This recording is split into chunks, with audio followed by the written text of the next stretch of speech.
When I came here, I was thinking we were going to be looking at a bunch of $7,000 guitars, you know, and which is fun. I mean, hey, it's everybody likes we could do those about too. Ferraris all day long. However, realistically, every product here is something that reasonably a guitar player, bass player out there could consider to be adding in the next year or so. Yeah, absolutely.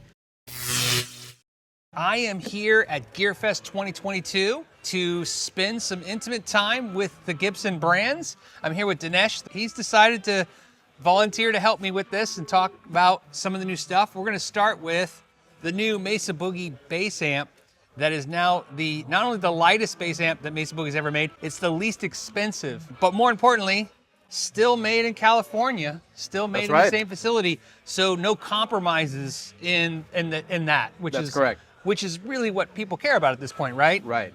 And so let's talk about it. Other than, well, obviously it's Class D. I mean, the way you saw the way I brought it in, I basically just handed it to you like that. It was kind of like, hey, there you go.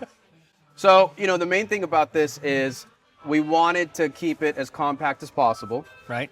And, you know, we were focusing on the players out there that wanted to take stuff on tour with them, fly dates, maybe they're in-ear users, and or, you know, you're at your studio and you need a good bass preamp to really warm up and fatten up the bass tones.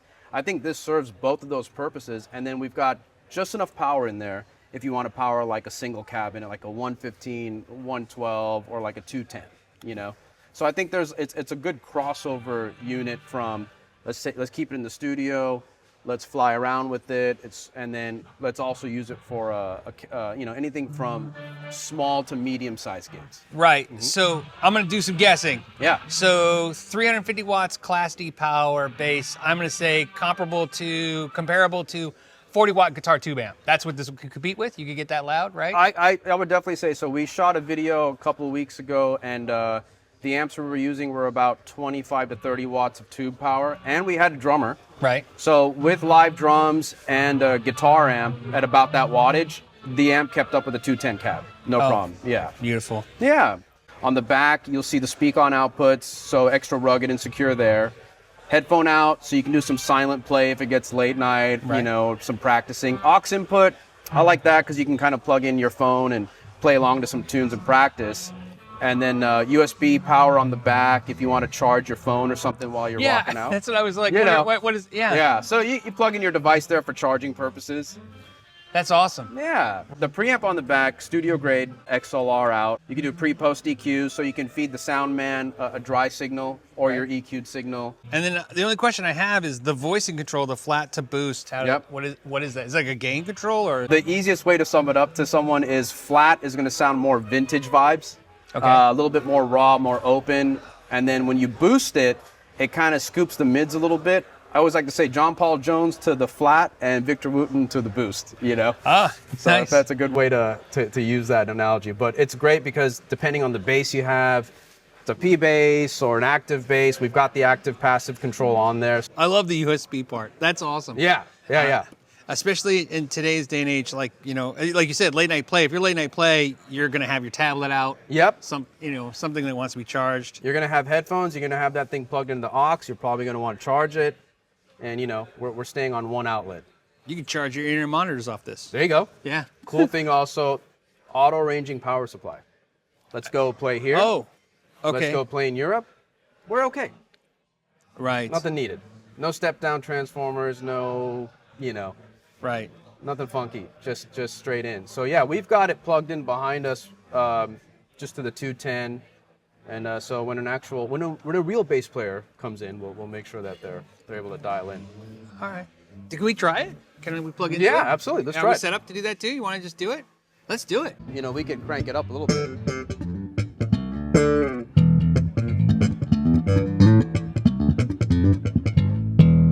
Yeah, that's got that.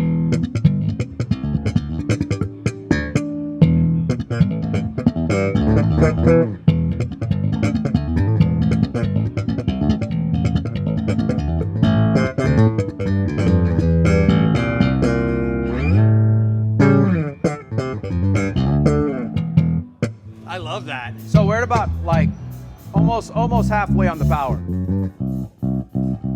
We're still pretty clean. Yeah, it's the lows are staying really tight. Yeah, that feels great.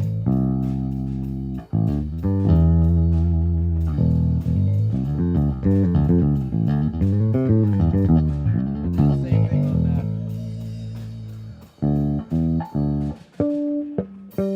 Love that. Yeah, you're right. That tone is just. I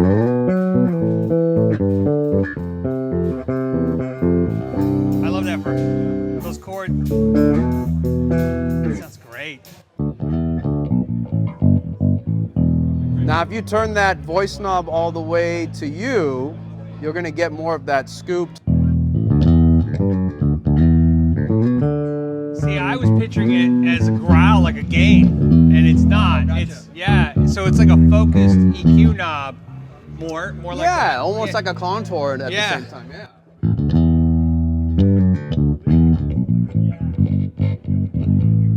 And then when you turn it all the way to the right, to the left, it'll get a little bit more, more Jocko. Yeah. Not like I can play at him, but you know.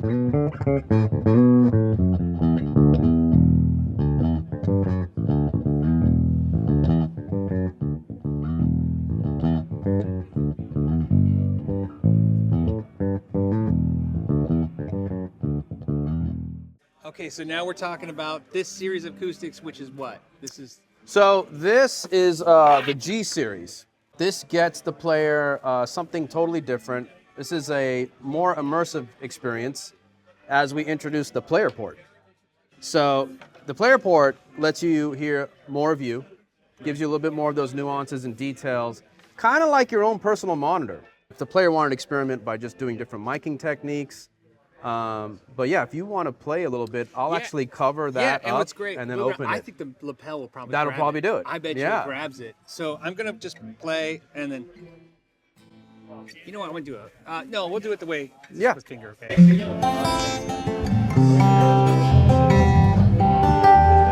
And I'm gonna cover it.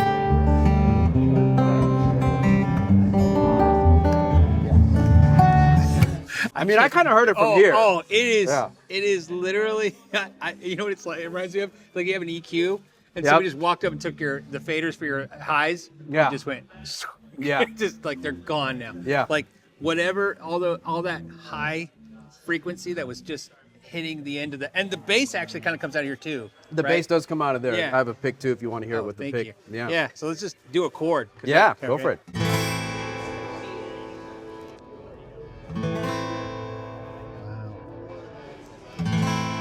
I can hear it like right after I move my hand. Right. I'm not gonna off lie, of it makes there. me want to go home and take a Dremel to my acoustic.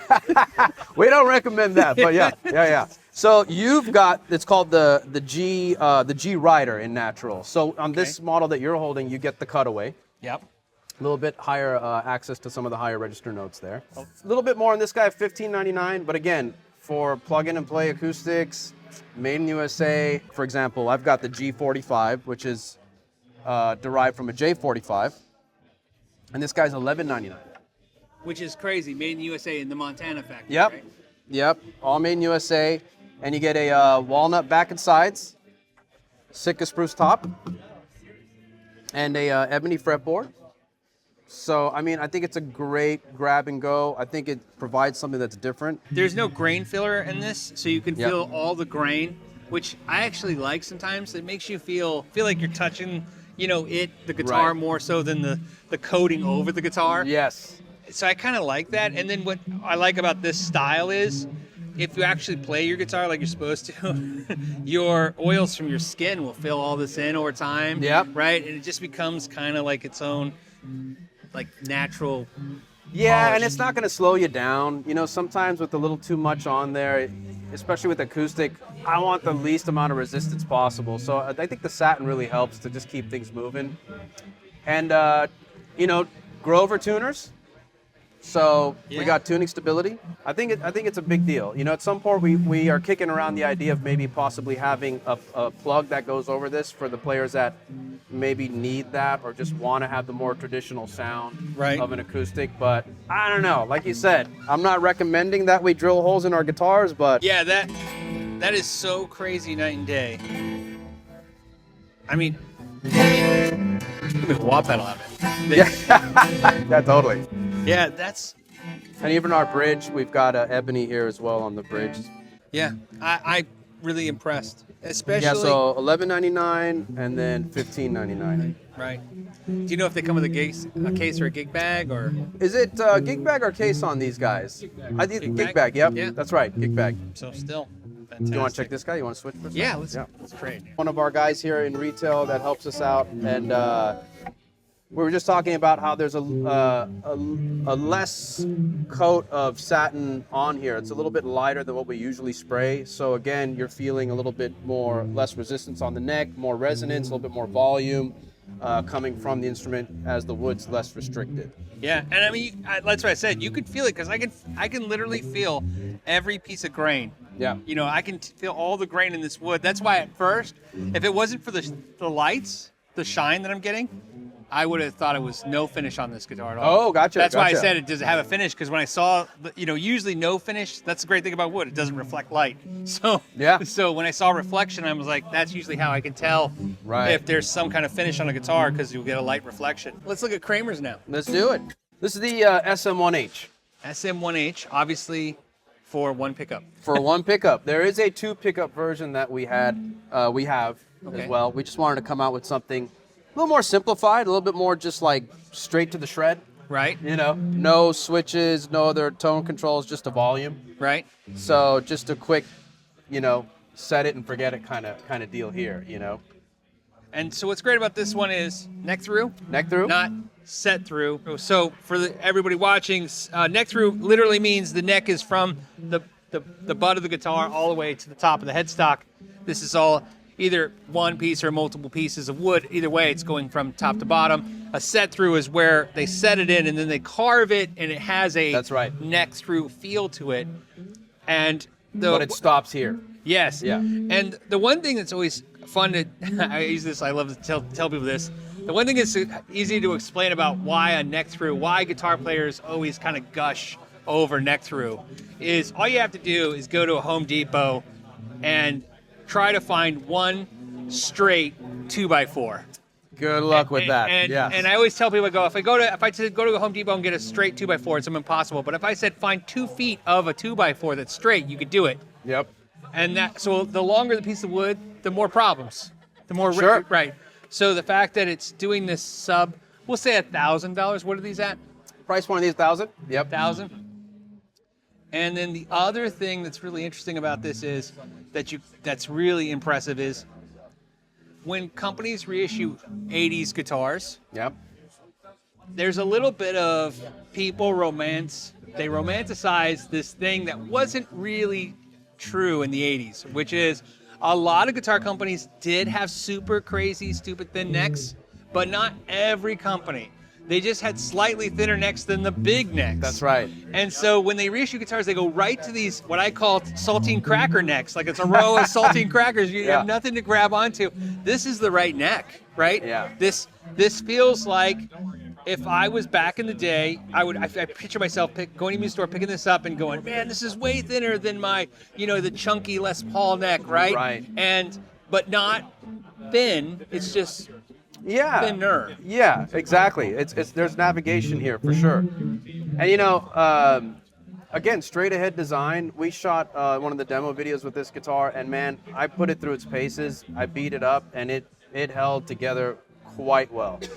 Floyd Rose 1000, Right? locking nut, of course. JB, Yep. Seymour Duncan. So Which the is tones there. period accurate. Yeah. Everybody would either have a super distortion or JB in their Totally. guitar. Yeah. And then even though it's just the volume knob, we can do series or parallel. It's push-pull. Nice. Another cool little detail. I love the volute, Yes. but I also like that you actually put the Allen wrench holder. Do you remember? I don't know how old school you are. breaking a string. It was like just switch guitars, just switch guitars. Like don't even, especially with I remember the first thing you always had to do when you bought a Floyd Rose guitar: buy the Allen wrench holder. a little gaff tape. Yep. Drill that little hole and hope not to mess up your headstock. When I came here, I was thinking we were going to be looking at a bunch of $7,000 guitars, and which is fun. I mean, hey, it's everybody likes We could do those about too. Ferraris all day long. However, realistically, every product here is something that reasonably a guitar player, bass player out there could consider to be absolutely. adding in the next year or so. Yeah, Yeah. absolutely. Man, this has been awesome. Phil, I gotta say, it's so killer having you here. Just getting your hands on it was important for us to just, get your ideas, your opinion on it, and what you were stoked on checking out. And I had no idea about the bass skills, by the way. Oh. So that was I a keep huge that bonus. secret. I keep as that soon as you secret. picked up the bass, I was like, okay, gotcha. Well, man, thanks again for joining us. Thank you. Phil, All right. appreciate it, man. Thank you again. We'll see you guys soon. We'll talk to you soon. We're here at Gear Fest Sweetwater, and you guys take care. Thank you. All right. Thanks, guys.